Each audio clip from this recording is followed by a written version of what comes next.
सो hey guys, आज है 26 fab का रिज़ल्ट आया एंड G6 का भी रिज़ल्ट नेगेटिव आया, मेरा भी नेगेटिव आया।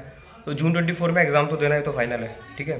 अब सिंगल मॉड्यूल देना है, बोथ मॉड्यूल देना है, इसके लिए बात करेंगे। एंड लास्ट 3 मंथ्स बचे हुए हैं अपने मार्च अप्रैल में, तो कैसे प्रिपरेशन करना है उसके बारे में बात करेंगे। मैं कैसे कंटिन्यू करने वाला हूँ और फिर से वही बुक्स पढ़ना, वो सारी चीज़ें करना ना काफ़ी डिफ़िकल्ट होने वाला है।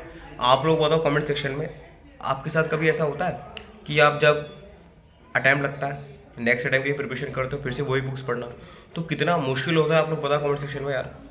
लेकिन फिर भी स्टार्ट तो करना है। सुना ना 12th फेल मूवी का रीस्टार्ट, तो वही हमें रीस्टार्ट करना है। अब रीस्टार्ट कैसे करें, जहाँ गलती गई थी वो एनालाइज करनी पड़ेगी, कौन कौन सी मिस्टेक्स हैं, कौन कौन सी गलतियाँ जो हमने की इस अटैम्प्ट में, अब वो हमें फिर से रिपीट नहीं करनी है। और सबसे बड़ा क्वेश्चन जो आता है ना यार, एग्रीगेट से फेल होते हैं। मैं अभी भी जितनी बार भी फील हूँ that's just because of aggregate. और ये एग्रीगेट है ना भाई, सच में मेरा बहुत दिमाग खराब कर रखा है। अब इस एग्रीगेट के लिए क्या करना है वो हम डिस्कस करते रहेंगे, और मैं क्या करने वाला हूँ, लेकिन कुछ ना कुछ तो अपन करने वाला है, इतना तो भाई पक्का है। एग्रीगेट भाई सच में ना लास्ट 2-3 अटेम्प्ट से ना बार बार एग्रीगेट एग्रीगेट एग्रीगेट। तो आप लोग बताओ आपका सबसे बड़ा जो रीज़न है ना फेल होने का क्या है, क्या एग्रीगेट है? और एग्रीगेट तो प्लीज़ कमेंट सेक्शन में बताना कितने मार्क्स से आपका एग्रीगेट रह जाता है। मेरा लास्ट टाइम 2 मार्क्स से 8 मार्क्स से मॉड्यूल 2 रहा था, एंड इस बार मॉड्यूल में 9 मार्क्स से रहा। तो बड़ी तकलीफ होती है सच में यार, लिटरली बड़ी तकलीफ होती है। मतलब 9 मार्क्स के लिए फिर से सारे सिलेबस पढ़ना पड़ेगा, टैक्स ले, ड्राफ्टिंग ले, गवर्नेंस से सब पढ़ना पड़ेगा। लेकिन ठीक है, अब प्रैक्टिकली बात करें, रिजल्ट तो आया है, ठीक है। आई होप कि सब लोगों ने रिजल्ट देख लिया होगा, सबका रिजल्ट पता चलेगा होगा। इसका नेगेटिव रिजल्ट है भाई, को प्रिपरेशन स्टार्ट कर रही है, रो धोली होंगे, टेंशन हो गई होगी, थोड़ा सा डिप्रेशन में भी गए होंगे, डिमोटिवेट हो गए। लेकिन अब सारी चीज़ें खत्म हो चुकी है, एक दिन निकल चुका है, अब हमें करनी है फिर से रीस्टार्ट। मैं फैब गिन नहीं रहा, लेकिन मार्च अप्रैल में 3 महीने हमारे पास है, जिसमें से मैं हटा देता हूँ। मैं मेरे पास सिर्फ 2 महीने हैं, मेरे पास, आपके पास, सबके पास, ठीक है। अब देखो हम सब इतने कनेक्टेड हैं यूट्यूब पे, तो जो मैं फॉलो करने वाला हूँ आप लोग भी वही फॉलो कर सकते हो।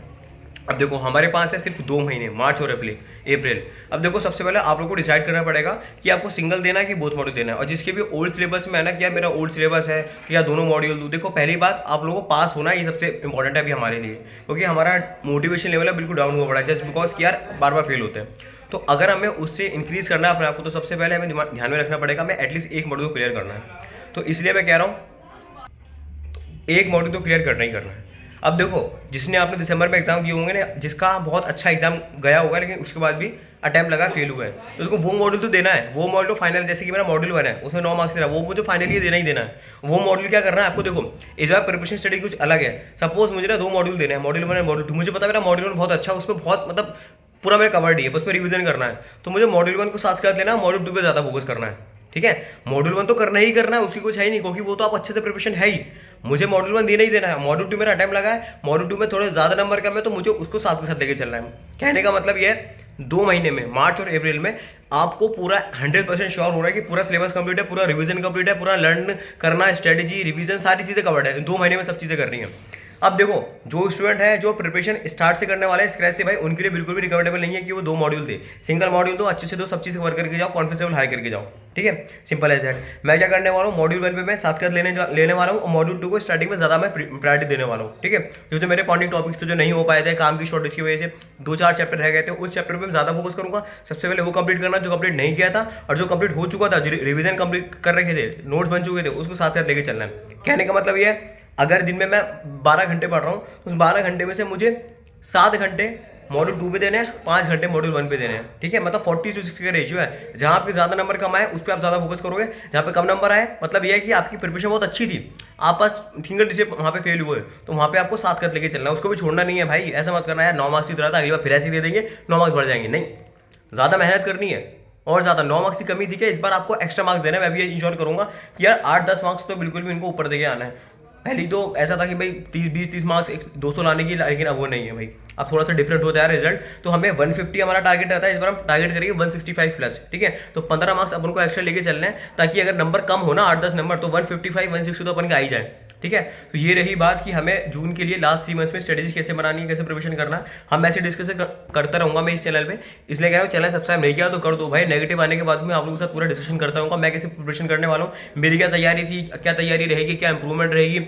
एग्रीगेट नहीं बन पाता, एग्रीगेट कैसे बनेगा, each and everything I am not talking about each and everything in this channel. तो कह रहा हूँ सब्सक्राइब कर दो चैनल को, लाइक कर दो, वीडियो को शेयर कर दो अपने दोस्तों में जिसके में नेगेटिव रिजल्ट आया ना, कह रहा भाई का रिजल्ट नेगेटिव आया, उसके बाद भाई वीडियोस बना रहे हैं, भाई अपडेट हो रहे हैं। तो जो भी उठ नहीं पा रहा है ना भाई, काफ़ी स्टूडेंट के मैसेज में कंटिन्यू नहीं कर पा रहे, उठ नहीं पा रहे, फिर से किताब नहीं देख पा रहे, जब तक ये बहाना दोगे ना भी चलता रहेगा। हमें उठना है, करना है, दैट्स इट। एक दिन 2 दिन रेस्ट ले लो, 3 दिन अपने आपको समझा लो, प्लानिंग बना लो, कितने दिन बचे हैं, मई का महीना मत गिरना, बिल्कुल मत गिरना भाई। अब मैं डिफरेंट स्ट्रेटेजी फॉलो करने वाला हूँ, कुछ out of the box strategy करने वाला हूँ मैं, एक एग्रीगेट के लिए और एक टाइम शॉर्टेज रहता है ना, मैं तो मैंने हटा दिया, मेरे पास 2 महीने। आप लोगों के पास कितने महीने कमेंट सेक्शन में बताओ, 2 महीने कि 3 महीने, जस्ट 2 मंथ्स।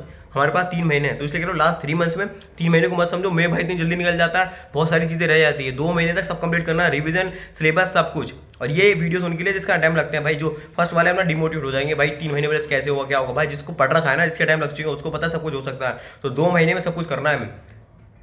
सिलेबस हो गया, रिवीजन हो गया, पास्ट होगा, each and everything we have to do everything in just 2 months. ठीक है, तो बी रेडी।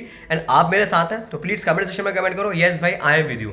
ठीक है, आप मेरे साथ हैं तो आप लोगों के साथ बहुत सारी चीज़ें लाने वाला हूँ मैं, शेयर करते रहेंगे स्टडीज वगैरह। मैं कैसे पढ़ने वाला, स्टडी विद मी सेशन का क्या होगा भाई, पूरी रात अपन पढ़ते हैं ना, वो भी पढ़ेंगे क्या, बिल्कुल भाई ईच एंड एवरीथिंग डिस्कस करूंगा। आप लोग कमेंट सेक्शन में कमेंट कर दो जो भी आपकी क्वेरीज वगैरह हैं, बाकी I am going to discuss each and everything. तो इसलिए कह रहा हूँ सब्सक्राइब कर देना चैनल को। तो मिलते हैं नेक्स्ट वीडियो में, tata bye, see you later, all the best for the examination.